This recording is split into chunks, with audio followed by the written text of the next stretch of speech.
Ma mère a utilisé sa clé pour installer ma sœur chez moi en douce. J'ai appelé le 911 pour les expulser. 2 jours après, elle est revenue avec un serrurier pour entrer par effraction. J'ai porté plainte sans hésiter. Il arrive un moment précis dans la vie de chacun, généralement dans les heures calmes du petit matin ou dans le silence épuisé d'une nuit tardive, où l'on réalise que faire trop confiance à sa famille peut coûter bien plus cher que ce que l'on aurait pu imaginer. Il ne s'agit pas seulement d'argent, même si cela en fait souvent partie. Il s'agit du coût pour votre âme, votre santé mentale et votre capacité à vous sentir en sécurité dans votre propre peau. Je m'appelle Sophie. J'ai 34 ans et, pour la grande majorité de ma vie d'adulte, j'ai construit toute mon existence autour du concept d'indépendance. Je n'ai pas fait cela parce que je suis antisocial ou parce que je déteste les gens. Je l'ai fait parce que j'ai appris douloureusement et très tôt que la paix n'existe vraiment que lorsque l'on protège son propre espace avec la férocité d'un chien de garde. Je travaille dans la gestion immobilière, un métier qui exige un œil méticuleux pour les détails et la capacité de repérer une fissure dans les fondations avant que tout le bâtiment ne s'effondre. À bien des égards, c'est exactement ainsi que je vois ma vie. Je cherche les fissures. Je cherche les fuites. Et pendant 34 ans, les plus grandes menaces structurelles pour ma stabilité ont été les 2 femmes qui partagent mon ADN. Il m'a fallu 10 ans pour acheter ma maison. 10 ans à dire non. Non aux vacances à Ibiza avec des amis. Non aux dépenses liées à la location d'une voiture de luxe. Non au dîner dans des restaurants où les prix ne figurent pas sur le menu. J'ai vécu dans un studio qui sentait perpétuellement le plâtre humide et le chou bouilli parce que le loyer était 400 € moins cher que partout ailleurs en ville. Je conduisais une vieille berline qui tremblait dès qu'elle dépassait les 60 km/h. J'ai pris des gardes supplémentaires pendant les jours fériés, manquant les dîners de Noël et les toasts du jour de l'an. Tout cela pour voir les chiffres de mon compte épargne augmenter. Quand j'ai enfin signé l'acte de vente pour le 42 allée des Chênes, je n'ai pas pleuré. Je n'ai pas ouvert de champagne. Je me suis assise dans ma voiture dans l'allée de la maison vide, serrant le volant jusqu'à ce que mes jointures deviennent blanches. Ce n'était pas juste une maison pour moi. C'était une forteresse. C'était une maison traditionnelle de caractère avec 3 chambres, 2 salles de bain, une véranda et une lourde porte d'entrée en chêne massif. Cette porte était ma partie préférée. Elle était solide. Elle était lourde. Et surtout, elle avait un verrou de sûreté que je contrôlais seul. J'ai passé le premier mois à vivre dans cette maison dans un silence complet. Je marchais de pièce en pièce, touchant les murs, écoutant le ronronnement du réfrigérateur, me délectant du fait que personne n'allait faire irruption pour demander de l'argent. Personne n'allait me culpabiliser de ne pas en faire assez. Personne n'allait me rabaisser. J'avais construit un sanctuaire, mais j'aurais dû savoir qu'une forteresse n'est aussi forte que son gardien, et j'étais sur le point de commettre l'erreur de laisser l'ennemi détenir les clés. Pour comprendre pourquoi cette maison comptait tant pour moi, il faut comprendre les femmes dont je suis issu. Ma mère, Béatrice, est une femme qui manie la culpabilité comme un chirurgien manie le bistouri. Elle vous ouvre avec un sourire, réorganise vos entrailles, puis vous convainc qu'elle l'a fait pour votre bien. Pour le monde extérieur, Béatrice est la mère parfaite. Elle fait du bénévolat à la bibliothèque. Elle prépare des gâteaux pour les collectes de fonds de la paroisse. Elle se souvient de l'anniversaire de tout le monde. Mais derrière les portes closes, son amour est une monnaie d'échange, et le taux de change est toujours truqué en sa faveur. En grandissant, rien n'était jamais juste à moi. Mon intimité était traitée comme une insulte à son éducation. Si je verrouillais la porte de ma chambre, elle crochetait la serrure avec une épingle à cheveux et pleurait ensuite sur le fait que je ne lui faisais pas confiance. Si j'économisais de l'argent grâce au babysitting, elle l'empruntait pour faire les courses et ne me remboursait jamais, me disant que je devrais être reconnaissante d'avoir de quoi manger. Et puis il y a Chloé, ma sœur cadette. Chloé a 31 ans, mais dans son esprit, elle en a perpétuellement 16. Elle est l'enfant prodige qui n'a jamais vraiment réussi à briller. Chloé traverse la vie avec l'énergie chaotique d'une tornade, détruisant tout sur son passage puis regardant autour d'elle, confuse, se demandant pourquoi tout est cassé. Elle n'a jamais gardé un emploi plus de 6 mois. C'est toujours la faute de quelqu'un d'autre. Le manager était méchant. Les horaires étaient trop matinaux. L'uniforme était moche. L'univers conspirait contre elle. Béatrice a permis cela pendant 3 décennies. Ma mère a amorti chaque chute que Chloé a faite. Quand Chloé ne pouvait pas payer son loyer, maman payait.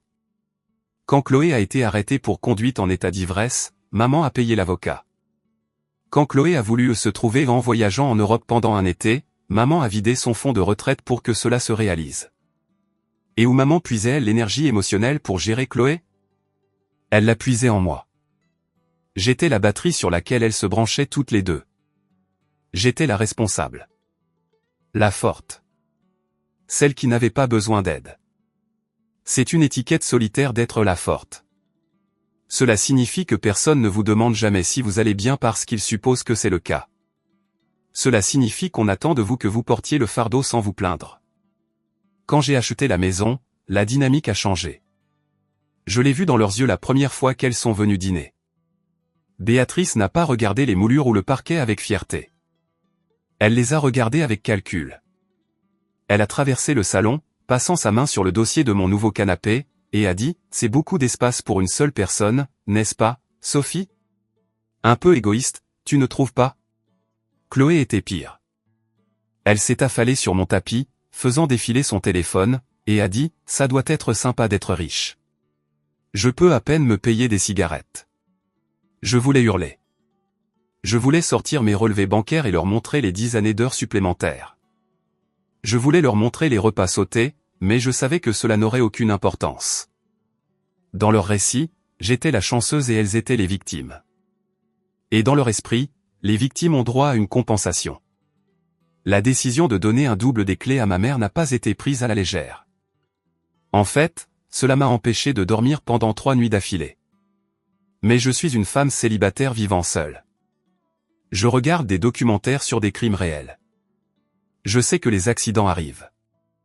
Je m'inquiétais de glisser sous la douche, de m'étouffer avec un morceau de viande ou d'avoir une fuite de monoxyde de carbone. J'avais besoin d'une sécurité. Je me suis convaincu que si je fixais des limites assez strictes, tout irait bien. Je me suis convaincu que Béatrice respecterait le poids légal et moral de la propriété. J'étais naïve. C'était un mardi soir. J'ai invité Béatrice à prendre un café. Je n'ai pas invité Chloé parce que je voulais que la conversation soit sérieuse et concentrée. Nous étions assises à mon îlot de cuisine, le granit froid sous mes coudes. J'ai sorti la clé en laiton brillant de ma poche et je l'ai posée sur le comptoir. Elle a fait un tintement net qui a semblé résonner dans la cuisine vide. « Maman » ai-je dit en la regardant droit dans les yeux. « Je veux que tu aies ceci, mais j'ai besoin que tu m'écoutes très attentivement. » Elle a tendu la main immédiatement, ses doigts tressaillants, mais j'ai mis ma main dessus. « Non, écoute d'abord. C'est pour les urgences. Les vraies urgences. Je parle de feu, d'inondation ou de sang. Si je suis à l'hôpital et que je ne peux pas parler, tu peux utiliser cette clé. Si la police t'appelle et dit « sa maison brûle », tu peux utiliser cette clé.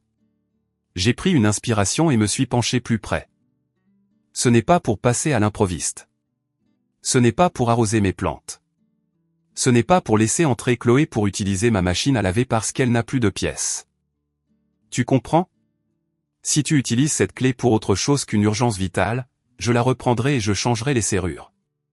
Béatrice a retiré sa main et a affiché sa meilleure expression blessée. Sa lèvre inférieure tremblait légèrement, un truc qu'elle avait perfectionné quand j'avais 5 ans. Oh, Sophie. Bien sûr, tu me blesses en pensant que je m'imposerai. Je suis ta mère. Je veux juste que tu sois en sécurité. Je ne rêverai jamais d'entrer sans demander. Elle a pris la clé et l'a glissée dans son sac à main. Elle restera dans ma poche zippée, a-t-elle promis. J'oublierai probablement même que je l'ai. Je voulais la croire. Je voulais désespérément croire qu'elle me voyait comme une adulte égale. Mais alors qu'elle franchissait la porte ce jour-là, j'ai senti un nœud lourd se former dans mon estomac. J'avais l'impression de venir de donner une arme chargée à un enfant en bas âge. Je me disais que j'étais paranoïaque. Je me disais que les limites étaient des choses que les familles normales respectaient. Je n'avais pas réalisé que pour Béatrice, une limite n'était qu'un défi attendant d'être relevé. 2 mois ont passé. Pendant un certain temps, le silence a tenu. Je me suis installé dans ma routine. Je me réveillais à 6 heures, buvais mon café sur la véranda arrière, allais travailler, rentrais à la maison et profitais du silence. C'était le bonheur. Mais avec le recul, je peux voir les petites fissures se former avant que le barrage ne cède. Cela a commencé par des appels téléphoniques. Béatrice a commencé à m'appeler plus fréquemment, posant des questions étranges et spécifiques sur la maison. Comment fonctionne le chauffage dans la chambre d'amis, Sophie? Est-ce que tu utilises souvent la salle de bain du bas, ou est-ce qu'elle reste vide? J'ai vu une promotion sur des matelas une place. J'ai failli en acheter un pour ta chambre d'amis, juste au cas où. Je l'ai balayé d'un revers de main. La maison va bien, maman. Je n'ai pas besoin de matelas. Puis vint le silence de Chloé. D'habitude, Chloé m'envoyait un SMS une fois par semaine pour me demander 20 € pour de l'essence ou se plaindre de son dernier propriétaire, mais pendant 3 semaines, silence radio. Je n'y ai pas prêté beaucoup d'attention. J'ai supposé qu'elle avait trouvé un nouveau petit ami au crochet duquel vivre. La vérité n'est pas venue de ma famille immédiate. Elle est venue de mon cousin, Marc. Marc est la seule autre personne normale de notre lignée. Il travaille dans la climatisation et s'occupe de ses affaires. Je l'ai croisé à l'épicerie, au rayon céréales. « Salut Sophie » dit-il en s'appuyant sur son caddie. « Content de te voir. »« Salut, c'est moche pour Chloé, hein ?» Ma main s'est figée à mi-chemin vers une boîte de granola. « Quoi pour Chloé ?» Le visage de Marc s'est décomposé. « Oh, tu ne sais pas ? Elle s'est fait expulser il y a environ 3 semaines. Son propriétaire en a finalement eu assez des retards de paiement et des plaintes pour bruit. L'huissier est venu et tout. Ils ont mis ses affaires sur le trottoir. Mon sang s'est glacé. Où vit-elle ? Marc s'est gratté la nuque, mal à l'aise. Je pensais qu'elle restait chez ta mère ou je ne sais pas, maman a dit qu'elle s'arrangeait. J'ai supposé que ça voulait dire qu'elle squattait chez toi puisque tu as la grande maison maintenant. Elle n'est certainement pas chez moi, dis-je, la voix tranchante. J'ai quitté le magasin sans rien acheter. Je me suis assise dans ma voiture et j'ai appelé Béatrice. Elle n'a pas répondu. J'ai appelé Chloé, direct sur messagerie. Je suis rentré chez moi avec une boule au ventre. Leur silence n'était pas la paix. C'était une stratégie. Elle me cachait la crise parce qu'elle savait que si elle me demandait directement de laisser Chloé emménager, je dirais non. Elle préparait quelque chose. Je ne savais juste pas quoi. Quelques jours plus tard, Béatrice a finalement refait surface. Elle s'est présentée à ma porte un samedi matin avec une boîte Tupperware de lasagne. Le cheval de Troie des mères de famille. Je voulais juste voir ton visage, dit-elle en me dépassant dans le couloir. Elle ne s'est pas assise. Elle faisait les 100 pas. Elle est entrée dans mon salon et est restée là à regarder autour d'elle. Puis elle a marché dans le couloir vers les chambres d'amis.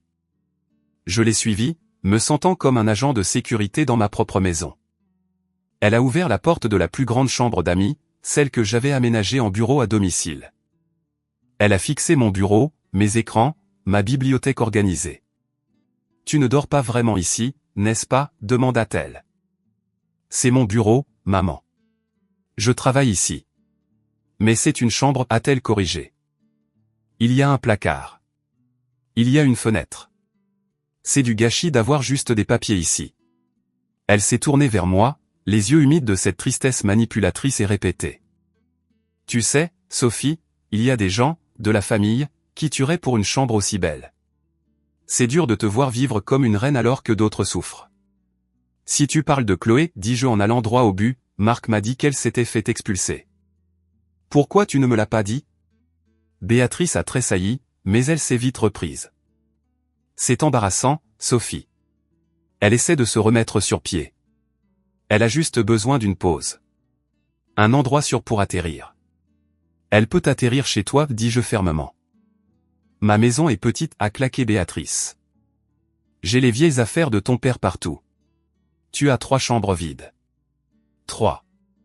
C'est un péché, Sophie. Personne ne devrait vivre seul dans une maison comme celle-ci quand la famille est à la rue. J'ai gagné cette maison, dis-je, la voix montant. Je ne suis pas un hôtel. Chloé a 31 ans. Elle doit se débrouiller. Béatrice n'a pas argumenté davantage. Elle m'a juste regardé avec un regard froid et déçu.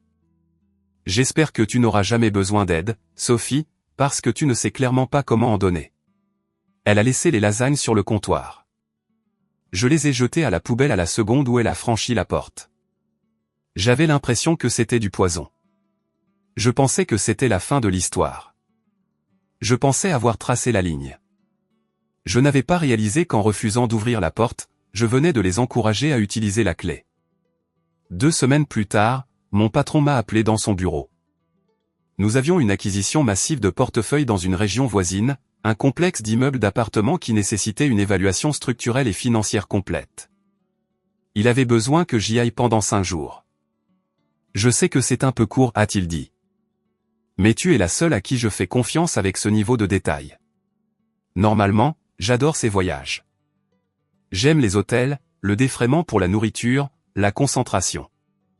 Mais cette fois, chaque instinct de mon corps hurlait. Je ressentais une nausée physique à l'idée de laisser ma maison vide.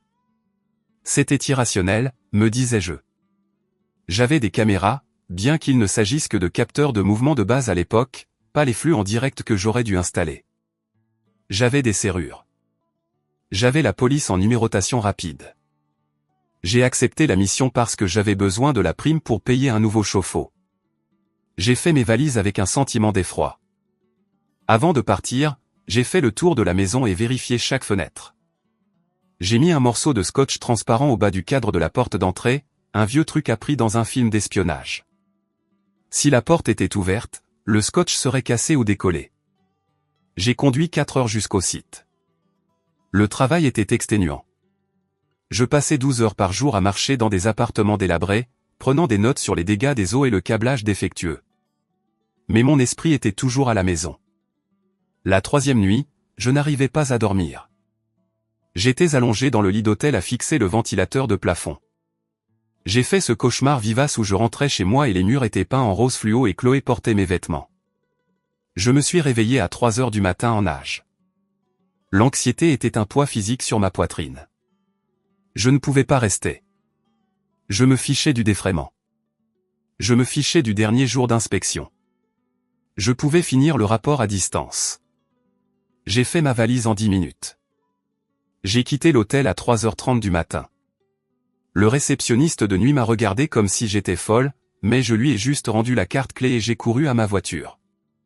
Le trajet de retour a été un flou de lumière d'autoroute et de pensées sombres. Je conduisais vite, trop vite. Je continuais de prier pour avoir tort. Je continuais de prier pour arriver chez moi, voir le scotch intact, et rire de moi-même pour être une femme paranoïaque et solitaire. Je suis entré dans mon allée à 7h45.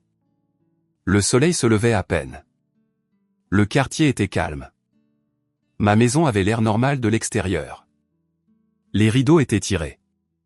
Le jardin était vide. J'ai monté les marches, mes clés à la main. J'ai regardé le bas du cadre de la porte. Le scotch avait disparu. Pas cassé. Disparu. Quelqu'un l'avait décollé. Mon cœur martelait mes côtes comme un oiseau piégé. Je n'ai pas juste déverrouillé la porte. Je l'ai poussée violemment. L'odeur m'a frappé en premier. Ma maison sent habituellement la lavande et le linge propre. Maintenant, elle sentait la fumée de cigarettes rances, le parfum floral lourd et les lardons en train de frire. Je suis entré dans le hall. Il y avait des chaussures partout. Des bottes sales et couvertes de boue jetées dans le coin. Des talons au coucher sur le côté. Il y avait des cartons étiquetés vêtements Chloé et divers Chloé empilés contre les murs de mon couloir fraîchement peint. Et puis je l'ai entendu. Le son d'une télé diffusant une émission matinale. Ma télé. Et le bruit d'un fredonnement venant de la cuisine. Je suis entré dans le salon. Chloé dormait sur mon canapé en velours crème coûteux, enveloppé dans la courte pointe de ma grand-mère avec un bol de céréales à moitié mangé en équilibre sur sa poitrine. J'ai regardé vers la cuisine. Béatrice était là. Elle portait mon tablier. Elle était debout devant ma cuisinière, retournant des crêpes.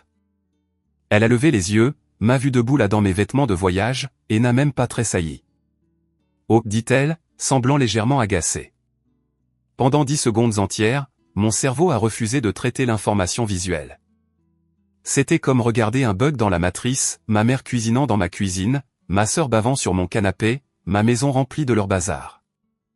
La rage qui m'a frappé n'était pas chaude et ardente. Elle était froide. C'était le zéro absolu. Elle a commencé dans mes orteils et a gelé tout mon corps en une statue rigide d'incrédulité.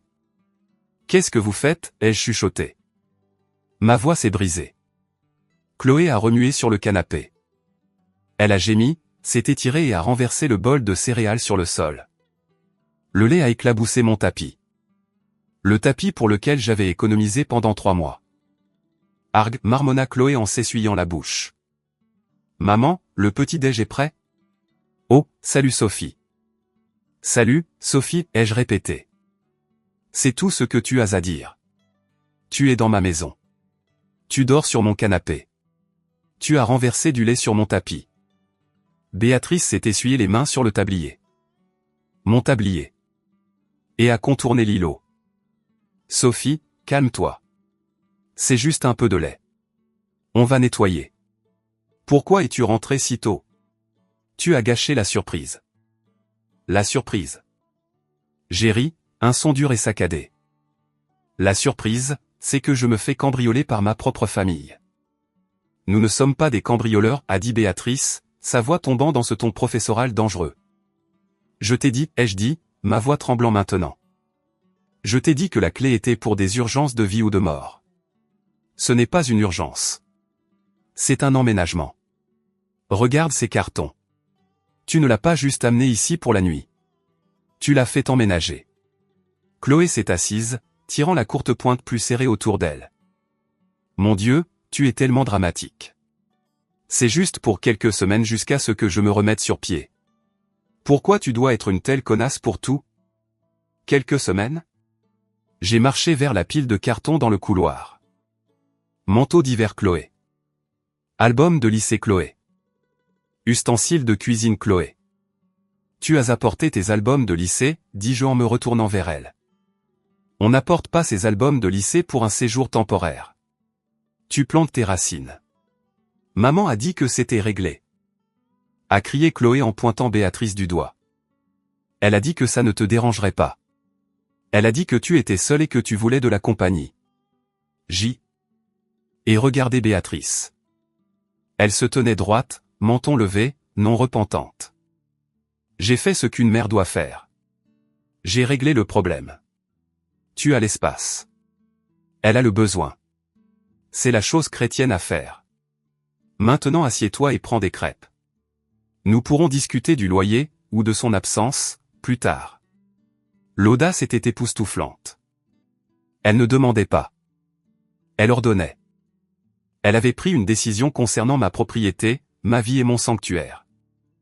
Et elle s'attendait à ce que je m'écrase et accepte simplement parce que nous partagions le même sang. J'ai regardé le lait s'imprégner dans le tapis. J'ai regardé la boue sur le sol. J'ai regardé l'air suffisant sur le visage de Chloé. Sortez, ai-je dit. Béatrice a ri. Un petit rire méprisant. Ne sois pas ridicule. Nous venons juste de déballer. J'ai dit, sortez, ai-je répété plus fort cette fois. Emballez vos cartons, prenez votre lait, et sortez de ma maison tout de suite. Non, a dit Chloé en croisant les bras. J'ai des droits. Je suis locataire maintenant. Mes affaires sont ici. Tu n'es pas locataire, ai-je claqué. Tu es une intruse. J'ai une clé. Chloé a fait teinter la clé en laiton brillant, la clé d'urgence, à son doigt. Béatrice avait dû la lui donner. La trahison s'est tordue comme un couteau dans mes entrailles. Cette clé a été volée, ai-je dit.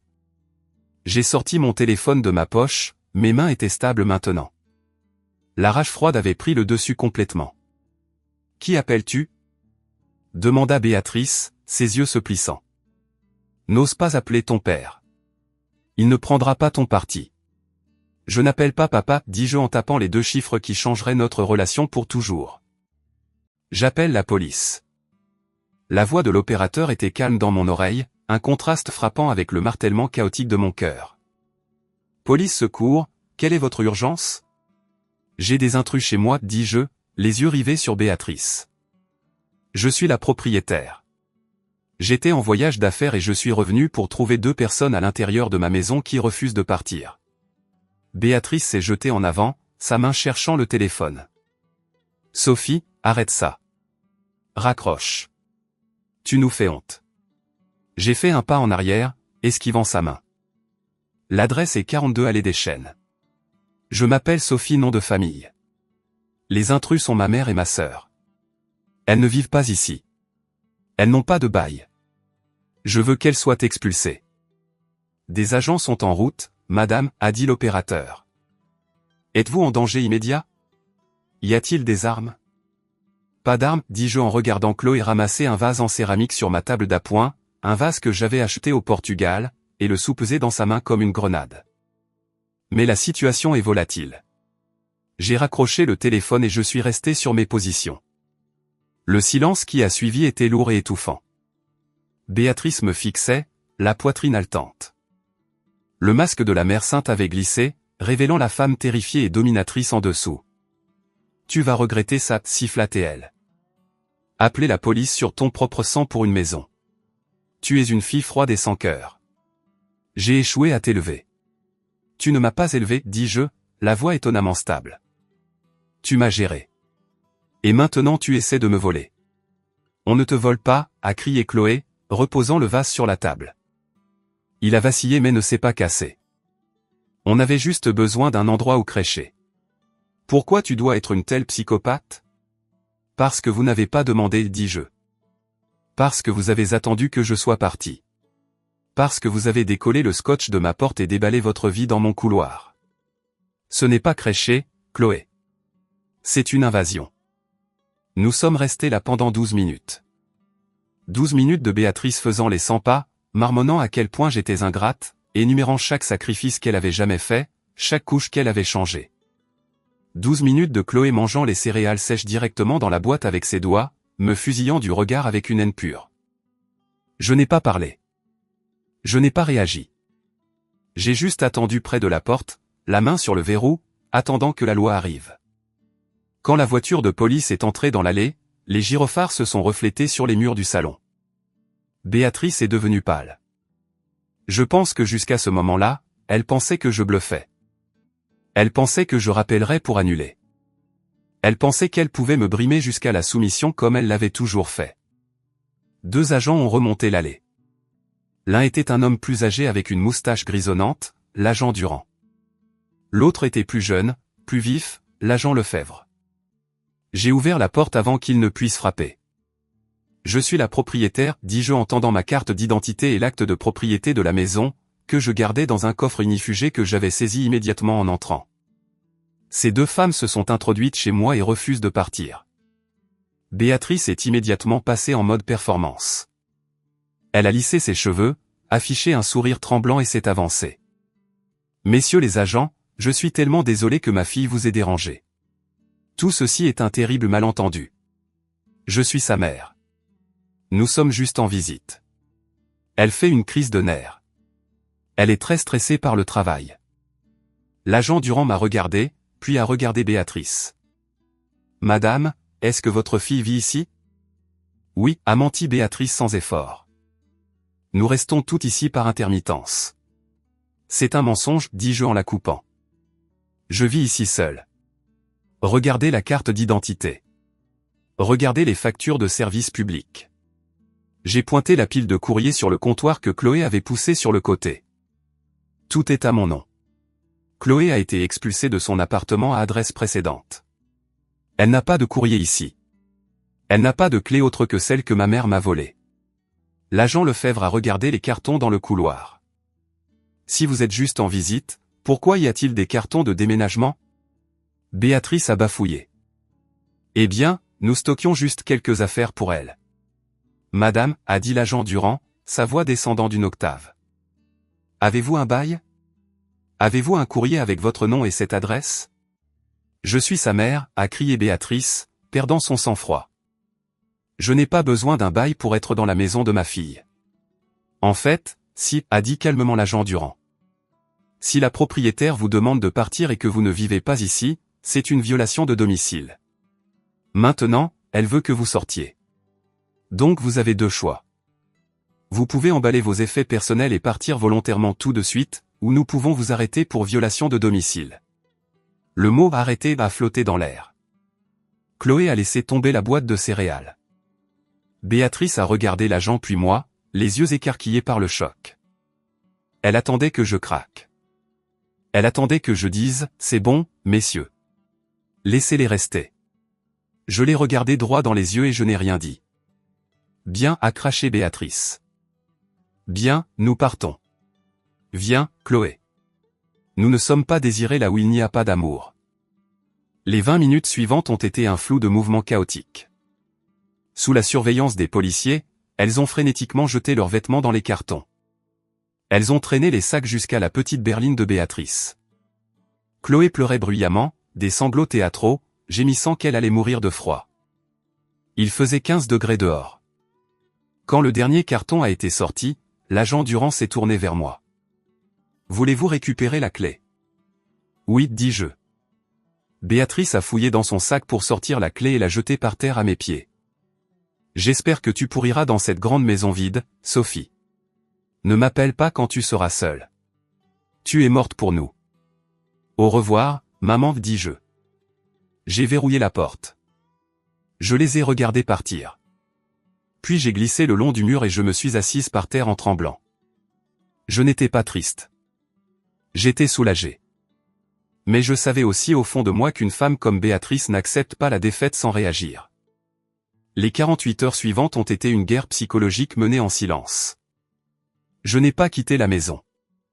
J'ai appelé un serrurier immédiatement et j'ai fait changer le barillet de la porte d'entrée, ce qui m'a coûté 200 € que je n'avais pas prévu de dépenser.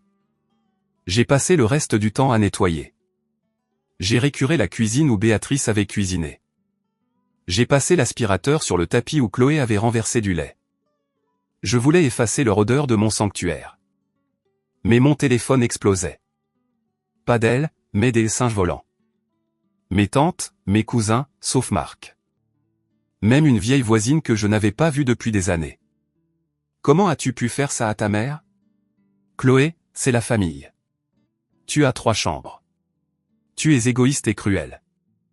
Je les ai tous bloqués un par un. Bloqués. Bloqués. Bloqués. J'essayais de dormir, mais chaque grincement du plancher me faisait sursauter.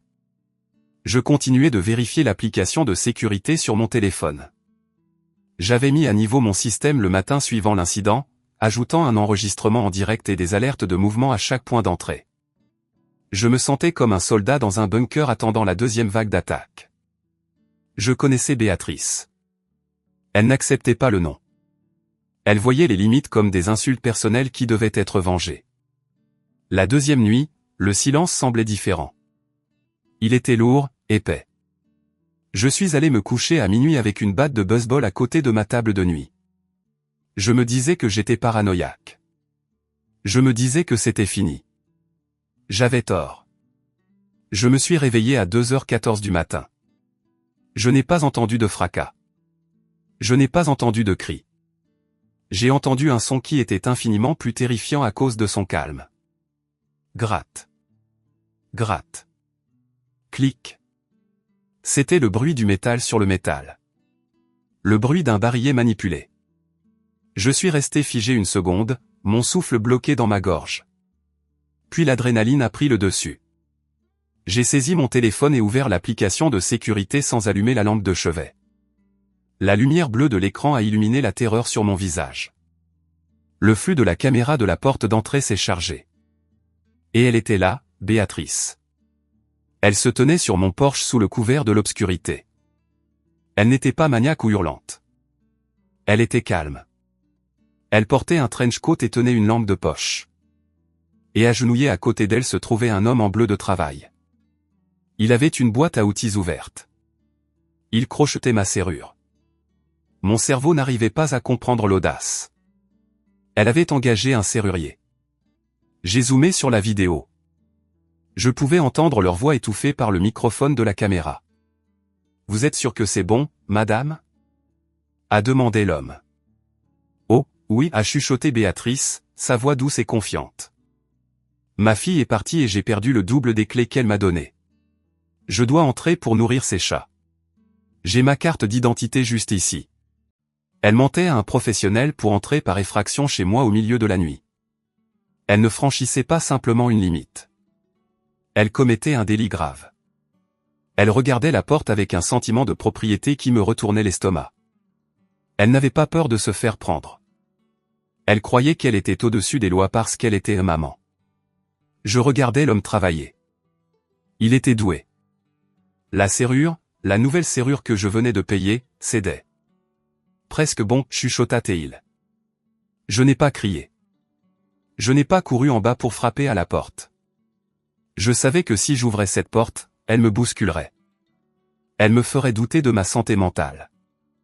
Elle dirait au serrurier que j'étais folle. Non, je devais la prendre sur le fait. J'avais besoin d'une preuve indéniable. J'ai composé le 17 à nouveau.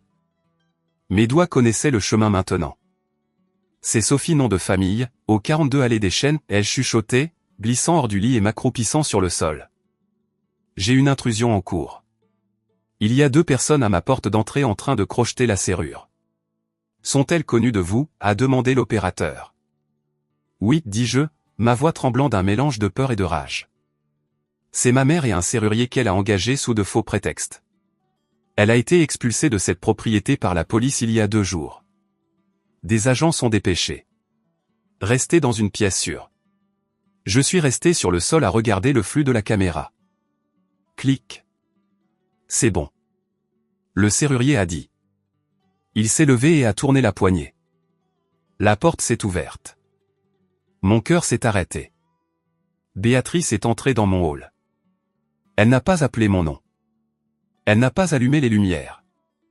Elle s'est déplacée furtivement comme un voleur. Mais avant qu'elle ne puisse faire 3 pas, la rue dehors a explosé de lumière. Cette fois, ils ont envoyé 3 voitures. Les sirènes ont déchiré le silence du quartier. J'ai vu sur l'écran le serrurier se figer, ses yeux s'écarquillant.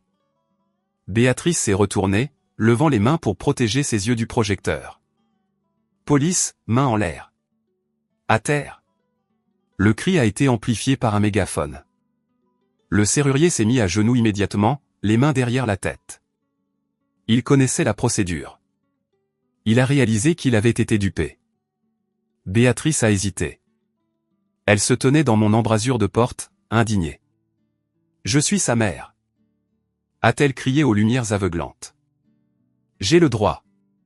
À terre maintenant. 2 agents se sont précipités sur le porche. Ils ne l'ont pas traitée comme une gentille vieille dame cette fois.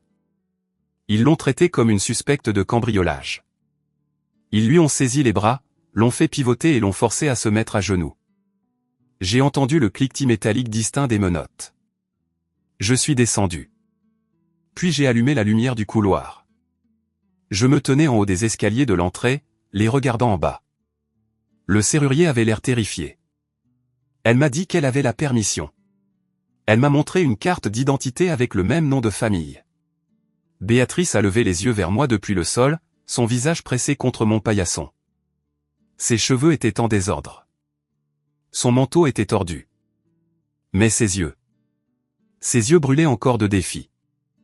Espèce de sale ingrate, cracha-t-elle. Tu les laisses me faire ça? Tu es entré par effraction chez moi, maman, dis-je froidement. À 2 heures du matin. Ce n'est pas de l'éducation. C'est un crime. L'agent Durand était là encore. Il avait l'air furieux. Je vous l'avais dit, madame. Je vous avais dit que si vous reveniez, vous seriez arrêtée. C'est ma fille, a hurlé Béatrice alors qu'il la relevait. Et c'est sa maison, a dit Durand. Vous êtes en état d'arrestation pour cambriolage et violation de domicile. Je les ai regardés la mettre à l'arrière de la voiture. Je les ai regardés interroger le serrurier qui tremblait et leur montrait son ordre de travail où Béatrice avait signé une décharge prétendant qu'elle avait l'autorité. Il n'a pas été arrêté, mais il a été cité à comparaître. Quand les voitures sont parties cette fois, le silence n'était pas du soulagement. C'était un choc. Je venais de mettre ma mère en prison. Et le pire, c'est que je savais que je devais le faire. Dormir était impossible. Je suis resté assise dans le salon avec toutes les lumières allumées jusqu'au lever du soleil. Le lendemain matin, j'avais besoin de faire quelque chose de mes mains. J'avais besoin de purger la maison. J'ai réalisé que Chloé avait laissé un carton derrière elle dans le chaos de la première expulsion. Il était poussé au fond du placard à manteau, une petite boîte à dossier. Je l'ai sortie, avec l'intention de la jeter directement à la benne. Mais la curiosité l'a emportée. Je l'ai ouverte. C'était surtout des ordures. De vieux magazines de maquillage, mais au fond, il y avait une enveloppe Kraft. Elle avait l'air officielle. Je l'ai ouverte. À l'intérieur se trouvaient 3 documents, un formulaire de changement d'adresse pour la poste, indiquant mon adresse comme sa résidence permanente, une demande remplie pour des aides sociales, listant mon adresse et prétendant qu'elle me payait 500 € par mois de loyer. Ce qui n'était pas le cas, et un document intitulé « Attestation d'hébergement ». J'ai lu l'attestation. C'était un document légal déclarant que Chloé vivait au 42 allée des Chênes depuis 6 mois et était un membre contributif du foyer. En bas, il y avait une signature. Sophie nom de famille. C'était mon nom, mais ce n'était pas ma signature. Le S était trop bouclé. Le P trop pointu. C'était une contrefaçon. Une mauvaise, mais une contrefaçon quand même. Mes mains ont commencé à trembler de manière incontrôlable. Elle n'essayait pas juste de crécher pour quelques semaines. Elle créait des traces administratives. Béatrice et Chloé avaient planifié cela. Elle créait une fausse trace papier pour établir une résidence légale afin que je ne puisse pas les expulser. Si elles avaient envoyé ces formulaires, ou si cette attestation avait été validée, ce qu'elles semblaient prévoir de faire, j'aurais été dans un scénario cauchemardesque.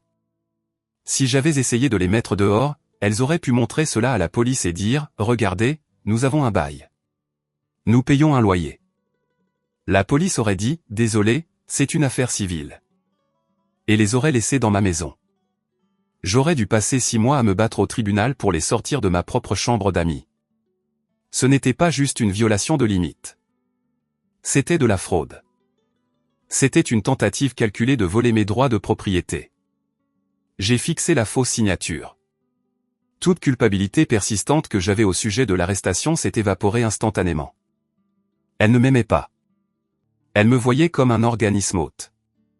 Et elles étaient les parasites. Je n'ai pas appelé la famille. J'ai appelé un requin. Son nom était Maître Renard. C'était un avocat spécialisé en immobilier qui facturait 400 € de l'heure, et il valait chaque centime. J'étais assise dans son bureau, les faux documents étalés sur son bureau en acajou. Maître Renard les a regardés, puis le rapport de police de l'arrestation, puis moi. Vous avez beaucoup de chance d'avoir découvert cela à temps, a-t-il dit. Si elles avaient posté ces formulaires, ou si cette attestation avait été utilisée officiellement, vous seriez dans un cauchemar. Qu'est-ce qu'on fait, ai-je demandé. On sort l'artillerie lourde, a dit Renard. Nous demandons une ordonnance de protection permanente contre toutes les deux. Nous poursuivons pour le coût des serrures, du système de sécurité et des frais juridiques. Et nous remettons ces faux au procureur de la République. C'est de l'usurpation d'identité et de la fraude. Je ne veux pas les envoyer en prison pour des années, ai-je chuchoté. Je veux juste qu'elles disparaissent. Alors nous utilisons cela comme levier, a dit Renard. Nous leur proposons un marché. Elles signent une ordonnance de non-contact permanente. Elles acceptent de rester à 500 mètres de vous et de votre propriété pour toujours, et elles plaident coupables pour les accusations moindres de violation de domicile. Si elles violent l'accord, nous portons plainte pour fraude. J'ai accepté. Le processus était clinique. C'était de la paperasse. C'était des attestations. C'était dénué d'émotion, ce qui était exactement ce dont j'avais besoin. J'ai cessé de les voir comme ma mère et ma sœur. Je les voyais comme des accusés. Béatrice a passé 2 nuits en garde à vue avant que sa sœur, ma tante, ne paie sa caution. Quand elles ont vu les preuves que Maître Renard avait compilées, la vidéo du serrurier, les documents falsifiés, leur avocat leur a dit d'accepter le marché.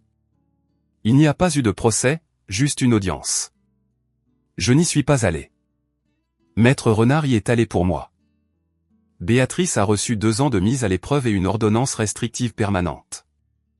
Chloé, impliquée dans la falsification, a eu le choix, faire face à des accusations de fraude grave ou quitter la région et entrer dans un programme de réinsertion. Elle a choisi de partir. Elle a déménagé à l'autre bout de la France pour vivre avec une cousine éloignée qui ne connaît pas encore son histoire. Je lui donne 3 mois avant qu'elle ne gâche ça aussi. Les retombées familiales ont été explosives. Mon téléphone est devenu un réceptacle de courriers haineux. Tu as mis ta mère en cage. Dieu te punira pour ça. Tu tiens plus à ta maison qu'à ton sang. J'ai imprimé les SMS et les ai brûlés dans le foyer de mon jardin. Il ne comprenait pas. Il ne savait pas pour la falsification. Il ne savait pas pour le serrurier. Il ne connaissait que la version que Béatrice leur avait racontée.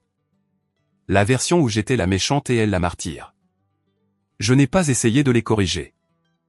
J'ai réalisé que quiconque prenait son parti sans demander le mien ne valait pas la peine d'être gardé dans ma vie. J'ai changé de numéro. J'ai supprimé mes réseaux sociaux. Je suis devenu un fantôme. Cela fait 6 mois depuis la nuit du serrurier. Ma maison est calme. Vraiment calme. J'ai un système de sécurité qui rivalise avec celui du Pentagone. J'ai des caméras qui voient dans le noir. J'ai des détecteurs de mouvement aux fenêtres, mais plus important encore, j'ai la paix.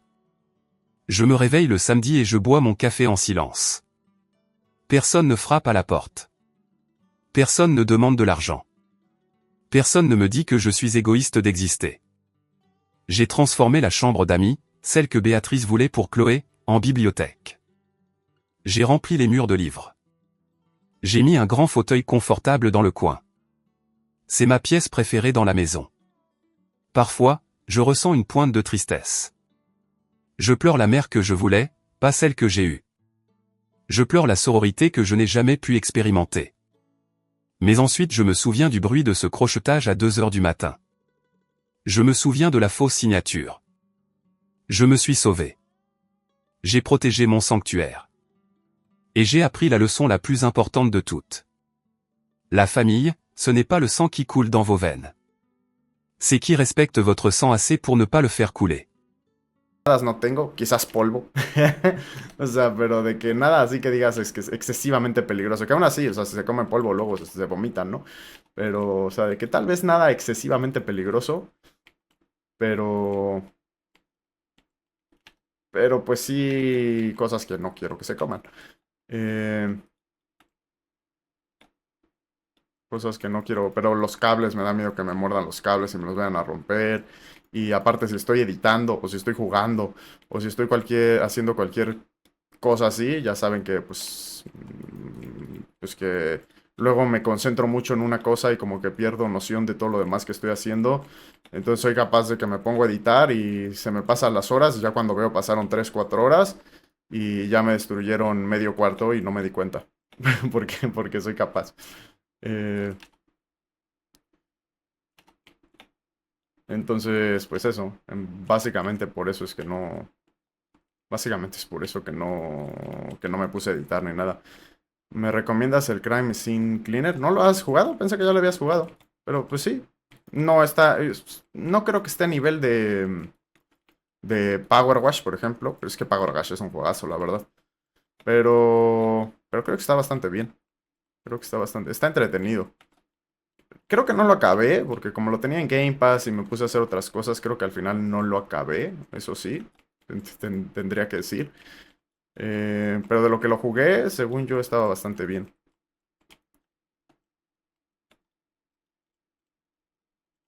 Según yo. Según yo. Entonces, no sé, tendría que jugarlo de nuevo para acordarme bien, pero según yo sí, según yo estaba bastante bien. Entonces, pues sí, supongo que sí te lo recomiendo. Ya que tanto, pues de momento no mucho, porque no, tampoco es que me acuerde muchísimo, muchísimo del juego. De veras, el siguiente DLC de Power Wash es de Star Wars. De Star Wars, eso va a estar muy cool, ¿eh? Limpiar ahí de que las naves y todo, va a estar muy cool. Porque me imagino que serán las naves lo que más tendrás que limpiar. Tal vez la Estrella de la Muerte, pero pues la Estrella de la Muerte cae. O sea, no es una nave, pero nada, es más como un satélite gigantote. Pero sí, supongo que ese tipo de cosas serán las que tienes que limpiar, ¿no? Porque bueno, igual y limpias a Arturito, o a Artudito, o a Citripio, o alguna cosa así, pero de que esas serían como niveles un poquito más cortos. Pero ya niveles más largos, me imagino que la mayoría serán vehículos. Porque lugares, digo, sí hay lugares muy emblemáticos de Star Wars, no digo que no. Pero quién sabe qué tanto nos pongan a limpiar. Sobre todo considerando que hay planetas en Star Wars que literal son planetas de desierto o polvo o cosas así. O sea, de que qué voy a limpiar ahí. Si ya todo está puerquísimo. Pero ha de estar interesante. Sobre todo si les gusta Star Wars. A mí me gusta Star Wars, pero no soy fanático de Star Wars. Pero me gusta. O sea, gustarme me gusta, eso sí.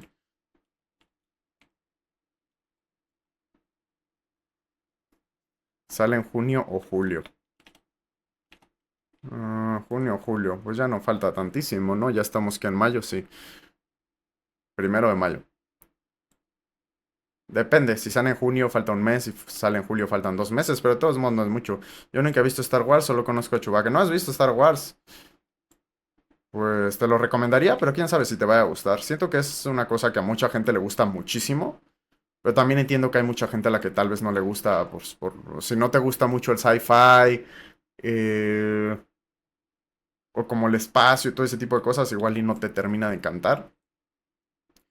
Pero si no, a mí me gusta bastante. De nuevo, no soy hiper mega fan, porque hay muy fans de Star Wars, yo no soy hiper mega fan. Pero sí me gusta Star Wars, la verdad lo encuentro entretenido. Es que siento que no es tanto mi género. Sí, tal vez si no es tanto tu género, igual no te guste. Voy a poner el Minecraft de momento de fondo porque estoy terminando de construir esto.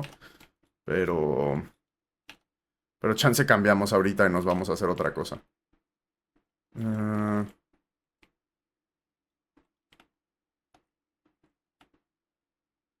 mm, tengo mis dudas sobre cómo copiar esto.